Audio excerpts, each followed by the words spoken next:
حضرت ابو ہریرہ رضی اللہ تعالیٰ عنہ سے روایت ہے، رسول اللہ صلی اللہ علیہ وآلہ وسلم نے فرمایا، اللہ کا ہاتھ بھرا ہوا ہے، اسے رات دن کی بخشش بھی کم نہیں کرتی۔ آپ نے فرمایا، کیا تمہیں معلوم ہے کہ جب اس نے آسمان و زمین پیدا کیے ہیں اس نے کتنا خرچ کیا ہے؟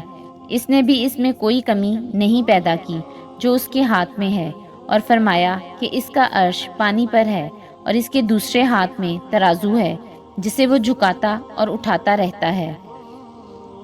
حضرت ابو ہریرہ رضی اللہ تعالیٰ عنہ سے روایت ہے، نبی کریم صلی اللہ علیہ وآلہ وسلم نے فرمایا، 3 آدمی ایسے ہیں جن سے اللہ تعالیٰ قیامت کے دن بات نہیں کرے گا اور نہ ان کی طرف رحمت سے دیکھے گا۔ ایک وہ جس نے کسی سامان کے متعلق قسم کھائی کہ اسے اس نے اتنے میں خریدا ہے حالانکہ وہ جھوٹا ہے۔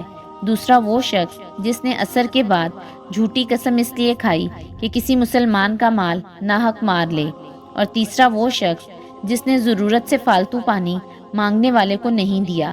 تو اللہ تعالیٰ قیامت کے دن اس سے کہے گا کہ جس طرح تو نے اس زائد از ضرورت فالتو چیز سے دوسرے کو روکا جسے تیرے ہاتھوں نے بنایا بھی نہیں تھا، میں بھی تجھے اپنا فضل نہیں دوں گا۔